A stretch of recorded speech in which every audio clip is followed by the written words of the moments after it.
Hey everybody, Eric Chessen, founder of Autism Fitness here. And if you are ready to become an Autism Fitness Certified Pro, head on over to autismfitness.com and register now. You can start your coursework immediately and then meet me virtually for one of our live practicals throughout the year in different time zones, different days, so that you can get the hands-on, brains-on training that you and your athletes deserve. The link is in the description for this video down below. So in this Tuesday training, I want to cover the warm-up and mobility exercise that we and others refer to as the bear walk or bear crawl. They're kind of used interchangeably sometimes.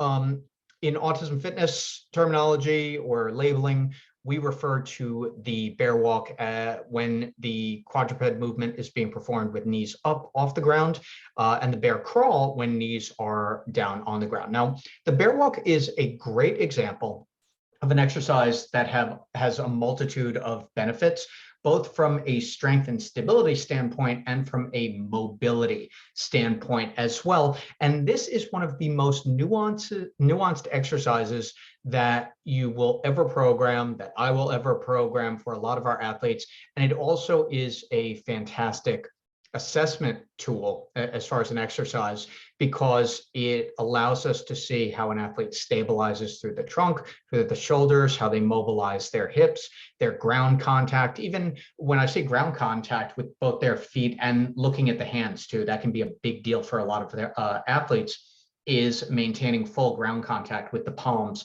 or they bring the palms up off the ground and are just using their fingers. So some interesting things that we see and some inferences that we can make about their motor planning, about their strength and stability when we are using the bear walk. Now, I will say about the bear walk also, it is an exercise, one of few that I will hold off on in a pack profile assessment session. So the first or even the second session with an athlete, if I see some adaptive issues. So of course, we're following the PAC profile: physical, adaptive, and cognitive. That adaptive is motivational and behavioral.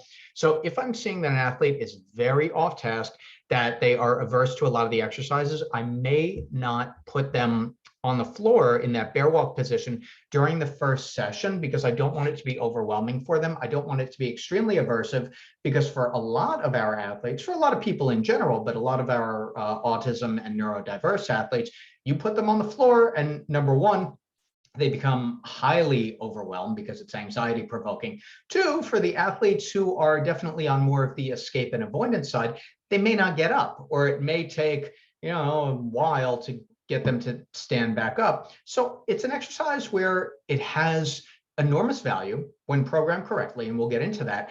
And at the same time, we have to use good judgment in saying, I'm going to assess this, or I'm going to hold off on this during the first or second session. There are plenty of athletes who it makes sense to hold off on for a few sessions before we put them into that ground position. Now, I'm going to share this video with you right here. So this particular athlete will start from the beginning here. And a few things to note, even in this frame right here. So what do we see? We see a really good low position. We see palms and hands are flat on the floor here. That's great. Really good spine and head position, at least right now. And now when we go from pause to play, look what's happening. This is one of two, actually you see both, two main contraindications or movement issues that we see. So contraindication or compensation that we see with the bear walk. This is important. When the athlete does not have the hip mobility and more likely the hip strength, and those are working in tandem, to lower their hips, what we're going to start seeing is what we affectionately refer to as bottom bridging or butt bridging. That means that the lower half of the body and the trunk are starting to come up in order to create stability, because the athlete is not able yet to maintain that low position. Right? The other thing that you see, and now that I bring it up, you're going to see it more and more, is what we call hip sway. And that's where the hips are swaying right to left, because the athlete is having difficulty. Now you can see it from this side angle. The athlete is having difficulty locking down that trunk and locking down the hips. So that's a stability and strength skill right there. So you can see the bridge is really prominent here, and the athlete is swaying not so much in the backwards version, but definitely in the forwards, which is why I like using the backwards version at the same time as the forward. So I will program, and this is something that I've changed over the years, I will program the athlete to do the forward and the backward crawl at the, well, not at the same time, because you can only do one or the other, but when they're learning the forward crawl, I will also teach the backward crawl, because you notice here, he's stabilizing with the upper body and he's able to mobilize a little bit more with the lower body. So the lower body movement gets a little better because there's less gravity on the low body in the backwards version. All right. So we'll see this again here. He comes down, let's look at this starting point.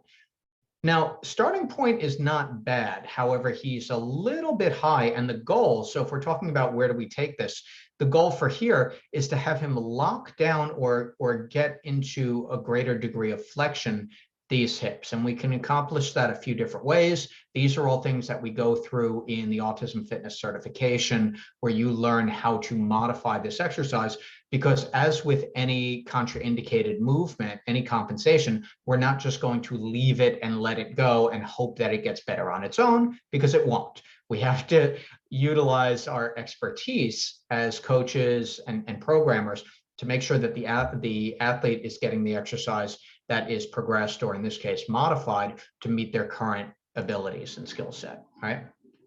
So here we're turning the hands forward a little bit. Now this second one looks a little bit better, and that speaks towards having your athletes do multiple sets. And you can see this is a much better position for the athlete's hips and torso coming backwards, especially during this second set. I'd say this is improved. Doesn't mean we're going to leave it there. And that's a nice stride also. Sometimes our athletes will take too long or too short a step. I'd say that's just right for this particular athlete.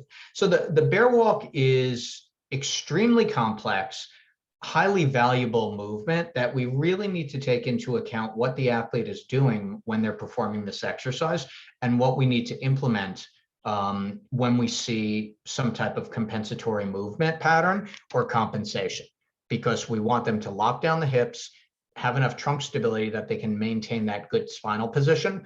Otherwise, we have to find a modified version of that exercise. And that is, what we offer in level 1 certification, is all the ways that you can progress or modify each exercise so it meets the current need of that athlete, especially when you have a group. When you have a group doing this and you say, okay, we're going to have 3 or 4 or 15 athletes all do bear walks. Almost guaranteed, all of those bear walks are going to be flawed. Not that the athletes aren't trying, but flawed in a way where it's not really benefiting the athlete. They're moving. However, are they moving effectively? Are they moving safely? Are they moving efficiently? Are they moving in a way that is going to be conducive to actually benefiting them during the session and beyond? And those are the things that we want as coaches and programmers to answer. All right. So that's a little bit about the bear walk. Again, highly beneficial exercise when it is being performed correctly, and even when it's being modified as well. However, you have to take into account how we're going to modify this. We can modify it by either putting the knees on the floor and having the athlete just do a quadruped crawl. There are a couple different ways and movement interventions that we can use. I wouldn't necessarily call them corrective. I would say they're strengthening, and they'll increase the effectiveness and the quality of that movement as well. So I appreciate you watching. I hope that was helpful for some of you. Crawling patterns are great. And as an asterisk caveat to add on to that, they're great when done correctly. All right. I'm Eric Chessen, founder of Autism Fitness. Thank you for watching. If this is helpful for you, and it might be helpful for a colleague, for a family member, for a friend, please share it. And if you're ready to join the Movement for Movement and become an Autism Fitness Certified Pro, link is in the description for this video down below. Thank you for watching.